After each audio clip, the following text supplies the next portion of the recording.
ficar em pé, vamos ler juntos uma só voz, texto que vai estar projetado ali, né? Mesmo texto que vimos domingo passado sobre o episódio daquelas duas tragédias, né? Daquelas dois problemas que marcaram o sofrimento de algumas pessoas. Vamos lá, juntos. Naquela ocasião, alguns dos que estavam presentes contaram a Jesus que Pilato misturara o sangue de alguns galileus com os sacrifícios deles. Jesus respondeu: vocês pensam que esses galileus eram mais pecadores que todos os outros por terem sofrido desta maneira? Eu lhes digo que não, mas se não se arrependerem, todos vocês também perecerão. Ou vocês pensam que aqueles 18 que morreram quando caiu sobre eles a torre de Siloé eram mais culpados do que todos os outros habitantes de Jerusalém? Eu lhes digo que não, mas se não se arrependerem, todos vocês também perecerão. Amém. Como costuma falar, é muito bonito, pastor Reinaldo, que as palavras da minha boca e o meditar do meu coração sejam todas agradáveis a ti e ao teu povo, ao Senhor. Sentai-vos. O arrependimento é a mensagem central da palavra de Deus, do Novo Testamento.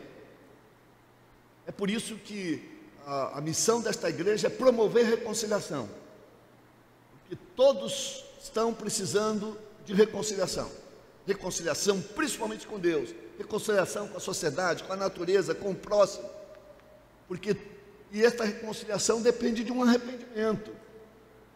Então, João Batista começou o seu ministério pregando arrependimento.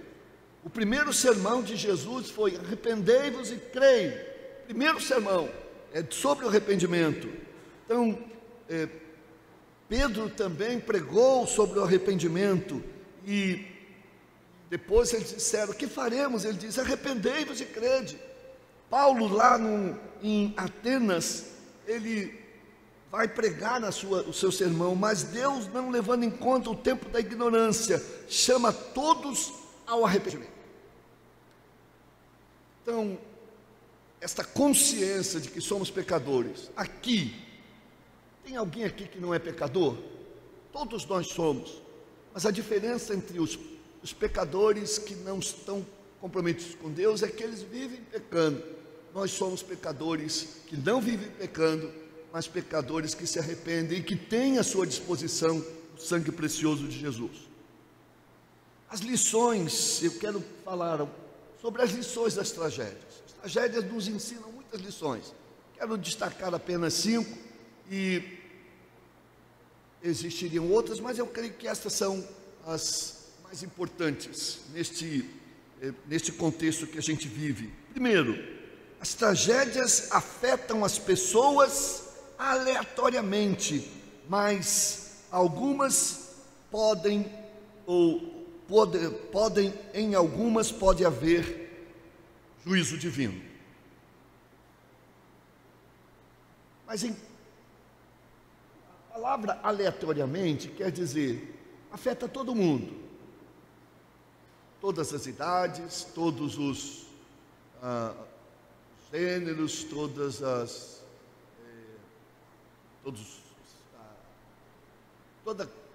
tipo de pessoa, classe social, é aleatória. As tragédias normalmente são assim, claro, localizadas, mas atinge todo mundo, de religiões diferentes, de fé diferente. Normalmente é assim. E são aleatórias, e elas às vezes acontecem por erros, nós já vimos, né? Por erros humanos, por descaso, por crueldade humana, por uma série de razões que vimos na meditação anterior, mas que a gente nunca tem certeza, e a gente nunca deve dizer que sim ou que não, se algumas dessas tragédias têm um quê de juízo divino. Tem algo de juízo divino nessa situação. Então, sem levar em conta raça, idade, religião, etc., elas vêm e atingem todo mundo. Eu estava relembrando aí a situação daquele navio Titanic, né? Era um grande tragédia. Antigamente, grandes tragédias abalavam o mundo, né? Coisa interessante, a gente, lá nos Estados Unidos, aquela tragédia das torres, mataram quase 3.000 pessoas. E essa semana, os Estados Unidos, só de Covid, morreu 3.000 pessoas. Quer dizer, é uma torre gêmea, as torres gêmeas todo dia. Então, nós estamos vivendo essa tragédia todo dia. Mas esse navio, que era o super navio, em 1912, lá no Atlântico Norte, bateu lá num iceberg e 1.517 pessoas morreram. E depois que o navio afundou, só havia uma categoria, aliás, duas categorias, os vivos e os mortos. E lá em Liverpool, na Inglaterra, onde ficava a sede da empresa, as pessoas aflitas, querendo saber notícias, tinham duas listas só, os salvos e os perdidos. Não podia colocar mortos, porque não se sabia ainda. Então vejam como as tragédias, elas são aleatórias, elas invadem perverte essa classificação tola que muitas vezes fazemos de seres humanos, negros e brancos, ricos e pobres, intelectuais ou não, quando diante da tragédia ela nivela todos nós. Então, eu ressalvo, meus irmãos, que apesar de a tragédia ser aleatória, é isso que eu quero discutir, que a gente deve estar com o nosso coração sempre aberto para que, de alguma maneira, nessas tragédias, ou se não quase todas, há algo de juízo divino nessas situações. Isso eu penso quando medito em Romanos 1:18, que diz, vamos juntos? Porque do céu se manifesta a ira de Deus sobre toda a impiedade e injustiça dos homens que detêm a verdade em injustiça. Então Deus continua ativo, manifestando a sua ira para com as nossas maldades.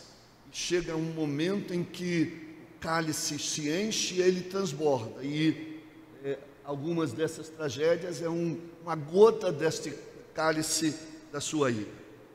A segunda lição que a gente aprende das tragédias de uma maneira geral, das calamidades, é que nas tragédias aprendemos o que realmente tem valor na vida. O que tem valor na vida. Aquela tragédia lá da torre que caiu, né, dos homens que foram assassinados, principalmente a torre. Ali não se estava preocupado com o dano material, tanto, né? Ali, o que nos comove são as vidas, não é o ônibus, não é o avião, não é são as vidas é que mexem com a gente, pelo menos se a gente for um ser humano decente. Se for indecente, não tem nem eles, nem as vidas.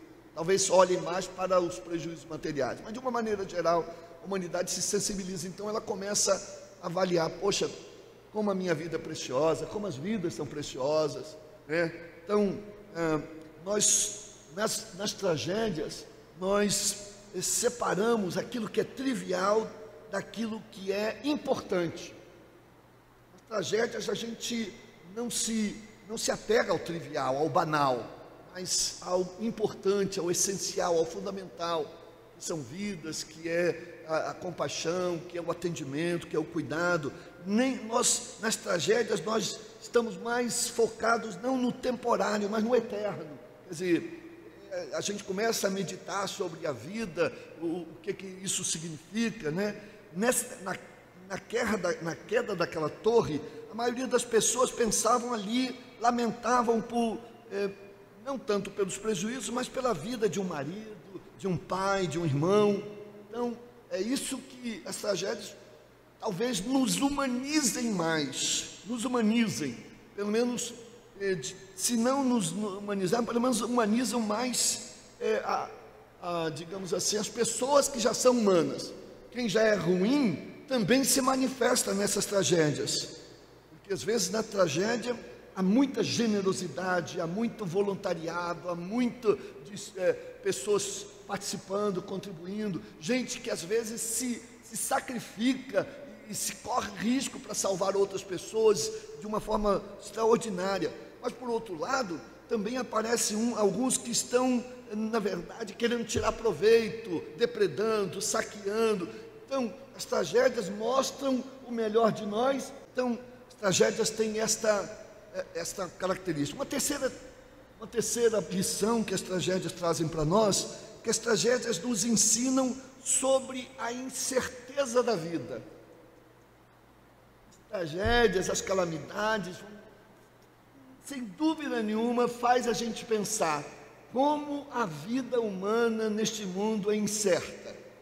Como estamos vivendo uma vida em que não há segurança absoluta, não temos certeza, pelo menos no plano material e humano aqui neste mundo, de quase nada. Tiago vai dizer, Tiago capítulo 4, verso 14 diz: vocês nem sabem o que lhes acontecerá amanhã. Alguém sabe aqui o que acontecerá amanhã? A gente faz planos, a gente tem uma agenda, mas a gente não sabe.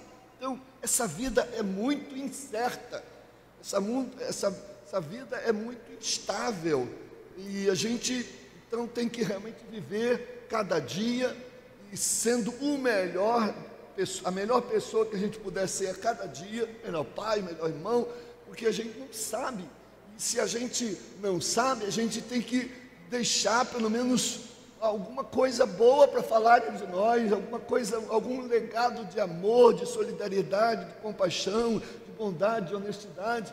Então, devido a esta situação, então aquela torre de Siloé, como qualquer desastre, meus irmãos, cai assim, inesperadamente. Ninguém esperava que ela caísse. Então, muitas coisas são assim, a gente não espera que as coisas aconteçam. Uma enfermidade que vem e às vezes é uma agressiva, é um acidente, é uma perda e outras coisas mais, então, que vem sem aviso prévio. Aqueles que morreram fizeram planos, assim, vamos terminar aqui e vamos para casa, mas esses planos não deram certo, os planos foram mudados. Então, essas tragédias mostram a incerteza da vida, a instabilidade da vida, e eu não sei porque, diante de tantas incertezas, onde as pessoas estão amarrando o barco da sua vida, em que tipo de porto, em que tipo de coisa que eles podem dizer, eu estou amarrado aqui porque aqui está seguro. Não há segurança, não há certeza, como orou Marcelene e os irmãos aqui cantando, não há certeza senão em Jesus, Filho de Deus, o Evangelho. Então, nesse barco da vida, nós podemos ser vítimas das tragédias, ela é aleatória, mas pelo menos a gente sabe que tem nosso barco tem um destino que estar com o Senhor. Então, é claro que existem algumas tragédias que são anunciadas, uma ponte que está ali rachando, todo mundo está avisando, vai rachar, vai cair, e as autoridades não tomam cuidado disso e tal, e aí são chamadas tragédias anunciadas. O inferno e a perdição é uma tragédia anunciada, nós nos cansamos de dizer. É como as pessoas aqui, não saem sem máscara, não fiquem juntadas, se previnam, você vai ficar doente, você vai, mas o outro ficou, não teve nada, mas 2, 4 mil, 5 mil estão morrendo todo dia em todo mundo por causa disso. Então são tragédias anunciadas que as pessoas não dão. Não crer em Jesus, não crer no Evangelho, é uma tragédia anunciada. E se você não crer, não se arrepender, por isso que Jesus diz: se não vos arrependeres, de igual modo perecerão. Então nós estamos firmados em Jesus, neste mundo instável, mas a nossa âncora está lá além do véu, no céu de Deus, a âncora da esperança.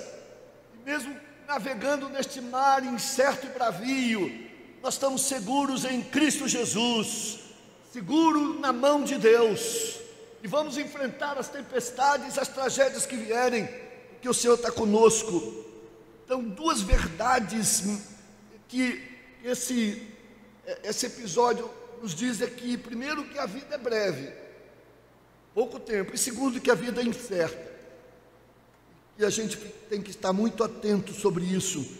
Não estamos, meus irmãos, não estamos totalmente no controle da nossa vida. Ninguém tem o controle da sua vida. Ninguém pode dizer o que vai acontecer, que você pode manipular como um videogame. Não, nós estamos à mercê da vida. E se estamos à mercê da vida, por que a gente não entrega a nossa vida aos cuidados do Senhor? Por que a humanidade não entrega a sua vida ao cuidado do Deus Todo-Poderoso e seu Filho Jesus, para ter esperança, vida eterna, e não perecer? Morrer, vamos morrer, mas não vamos perecer. Nosso destino é o céu de Deus, a graça do Senhor. Quarto lugar, meus irmãos, quarta lição, que as tragédias nos mostram a importância de se levar Deus a sério. Por isso que as tragédias vêm, são permitidas por Deus, são sinais divinos para dizer: levem a sério a minha palavra, levem a sério a minha justiça. Eu não estou brincando. Essa Covid também está dizendo: me leve a sério. Então, leva a sua vida a sério, sua comunhão com o Senhor. Entrega a sua vida ao Senhor Jesus. Você que está nos assistindo, você que vai nos assistir mais à frente, que ainda não entregou o seu coração a Jesus, não deixe o barco da sua vida navegar sem segurança nas incertezas deste tempo. Entrega o coração a Jesus e leva a Deus a sério, leva a palavra de Deus a sério. E milhões estão morrendo sem levar a palavra de Deus a sério. Então, eles podem até, os julgamentos de Deus, esse juízo divino do Senhor nas tragédias estão aí, em várias situações. Em cada tragédia, de alguma maneira, aqueles que não têm arrependimento já estão sendo julgados. Mateus 24, 7 e 8 diz assim: porquanto se levantarão nação contra nação, e reino contra reino, e haverá fome e pestes, e terremotos em vários lugares, mas todas essas coisas são princípios de dores. É como se eu estou mandando sinal, estou mandando terremoto, estou mandando ali, estou mandando aqui. São princípios de dores, ainda não é o fim, mas são alertas. E as misericórdias de Deus é que está fazendo com que a volta de Jesus se prolongue, para que mais e mais pessoas sejam salvas. Então, mas essa misericórdia, ela tem um fim. Embora Lamentações diz que ela não tem fim, ela não tem fim aqui nesta vida, mas na outra vida não há mais misericórdia, só há justiça e salvação para a vida toda. Pois bem, os desastres são o megafone de Deus. É Deus gritando, é Deus alertando, é Deus chamando as pessoas ao arrependimento. Sem arrependimento serão morte e julgamento mais terríveis do que a pior das tragédias.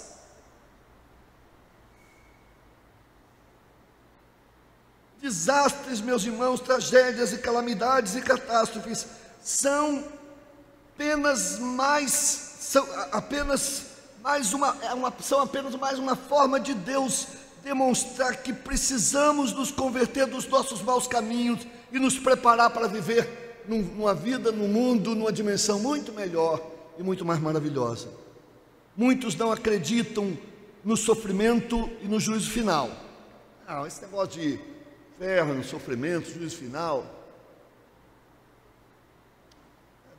eu até acredito em Deus, mas não nisso. Deus é muito bom, Deus é amor. Então, eles dizem, eu creio num Deus de amor. No final, não condenará ninguém. Um Deus leniente. Não brinque com Deus. Deus não se deixa escarnecer. As calamidades contradizem, isso é muito importante, as calamidades contradizem esse Deus que a gente quer domesticar. Todo mundo quer domesticar Deus. Deus é o Deus de amor, é bonzinho, Ele perdoa sempre. As tragédias que estão acontecendo na humanidade é uma evidência que Deus não se deixa domesticar. Ele está dando sinais, olha, essas tragédias são terríveis, mas algo pior lhe está reservado para os que não se arrependerem. E por último, irmãos, não terminando, mas pelo menos esse momento, as tragédias mostram as várias faces do livramento divino. As tragédias mostram as várias faces do livramento divino. Pois bem, tanto no templo, lá, que aqueles galileus foram mortos, quanto também na torre, eu não creio que todos os galileus que estavam ali foram mortos. Também não creio que todos os trabalhadores da torre, ou os que estavam lá, foram mortos. Alguns se escaparam. E como todas as tragédias, sempre alguém escapa. Não sei uma coisa de avião que não escapa ninguém. Mas na maioria das vezes sempre escapa alguém.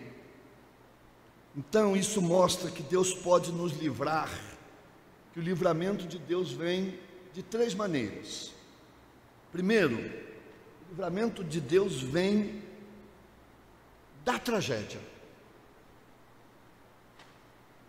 Às vezes Deus nos fala ao coração para a gente não ir àquele lugar, para a gente não tomar aquele ônibus, para a gente não ir naquela festa, Deus não vai por este caminho, não vai a pé ali. A gente tem às vezes esses insights divinos e que nos livram de algumas coisas. Nós nem imaginamos quantos livramentos Deus nos dá. Então, às vezes, Deus nos livra da tragédia e de termos que enfrentá-la. Eu imagino que você tem muita história na sua vida de livramento divino. E por que Ele te livrou? Por que não livrou aquele mesmo irmão, aquela mesma irmã de um assalto, de um homicídio? Mistérios que eu tento compreender da forma que eu vou dizer daqui a pouco. Segunda, às vezes Deus nos livra na tragédia. no meio dela. Nós somos sobreviventes dessa calamidade que assola o mundo. Deus está nos livrando nela. Amém? Alguns não foram livres. Por quê? Somos melhores? Somos menos pecadores? Sim ou não? Não.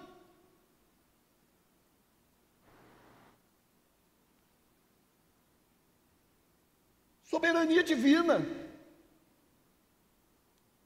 sabedoria divina, presciência divina, projeto de Deus para a nossa vida. E também, terceiro, às vezes Deus nos livra pela tragédia. O fato de você enfrentar uma tragédia, uma calamidade, alguma coisa ruim e nela morrer, não quer dizer que você vai perecer, quer dizer que Deus vai te levar.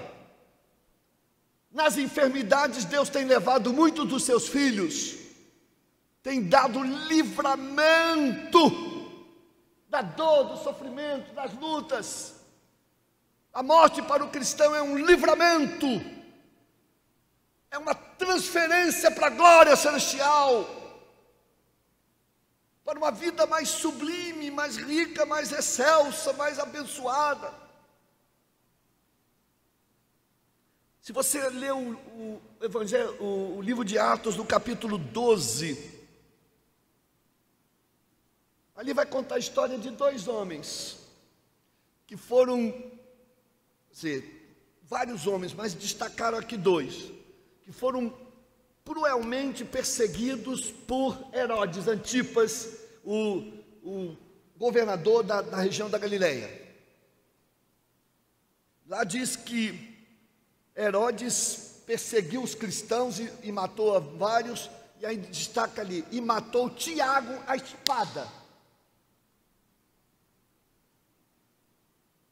Tiago, irmão de João, filho de Zebedeu. Tiago.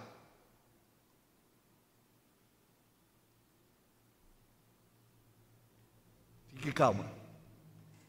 Mas, diz o texto bíblico, no mesmo capítulo, que Herodes Antipas prendeu Pedro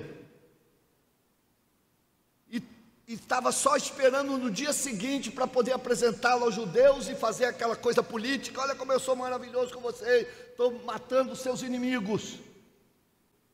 Ele montou quatro plantões de soldados para cuidar de Pedro. 2 dormiam com ele algemados com ferro. 2 soldados, um soldado de um lado, outro do outro, e 2 do lado de fora. Eles ficavam 4 horas, depois vinha outro e rendiam noite e dia.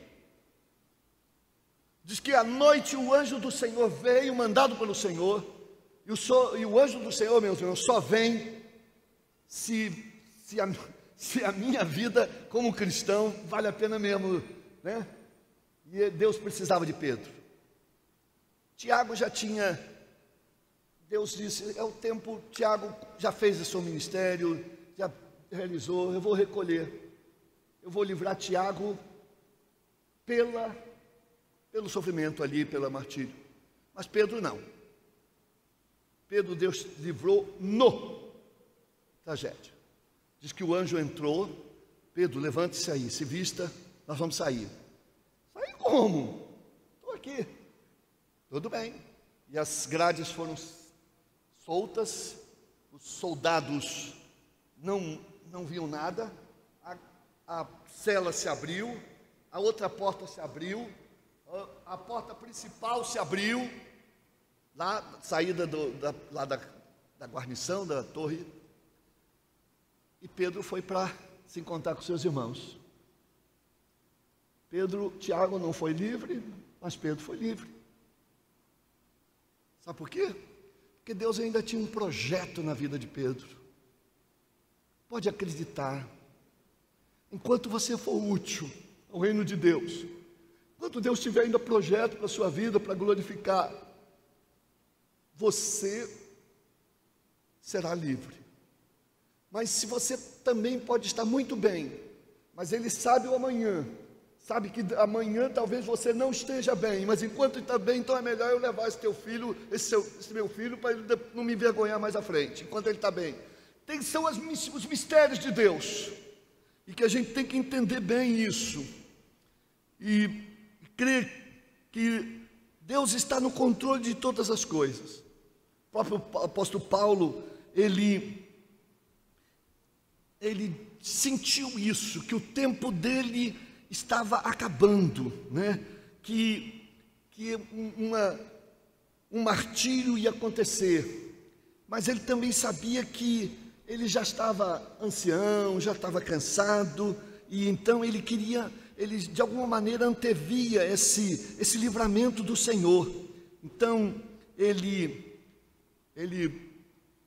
escreveu a Timóteo: combati o bom combate, acabei a corrida e guardei a fé. Desde agora, a coroa da vida está reservada a mim.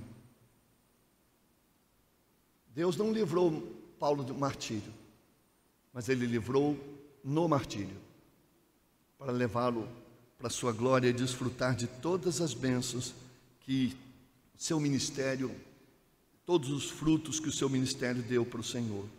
Então, meus irmãos, o mais importante então, concluindo isto aqui, eu quero que vocês aí da técnica deixem aí no gatilho uma música que a gente vai apresentar. Com a morte somos livres das lutas desta vida.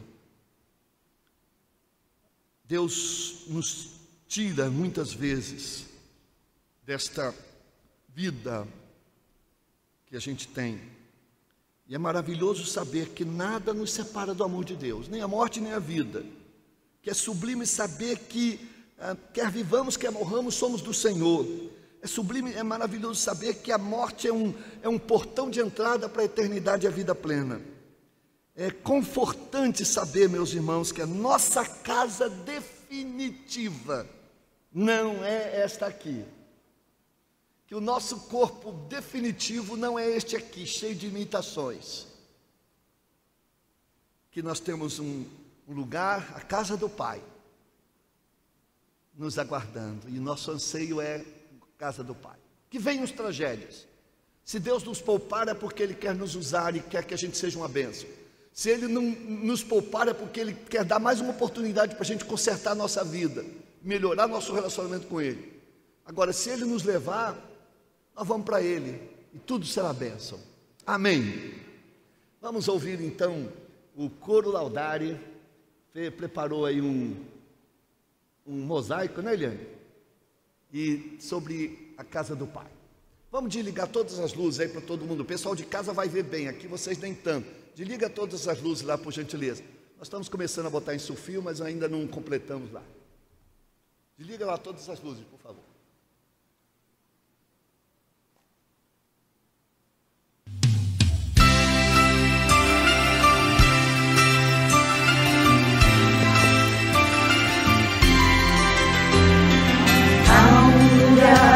Mais rico que qualquer outro é o celeste lar, um lar onde o amor prevalece, trazendo no lugar da dor, que foi preparado com ruas de ouro para quem for fiel e perseverar. Ninguém terá fome na casa do Pai, nem dor nem tristezas lá existirão, nem mesmo a morte, nem a solidão, o céu será o lar. Só a verdade há de ser praticada na vida dos filhos de Deus, terão plena paz e alegria, ninguém deixará Se hoje procuras achar um caminho, aceite a Cristo, Ele vai te guiar. Ninguém terá fome na casa do Pai, nem dor nem tristeza já existirão, nem mesmo a morte, nem a solidão. O céu será um lar de glória, onde eu vou morar, onde cativos não existirão, onde a luz do amor brilhará. O céu será um lar.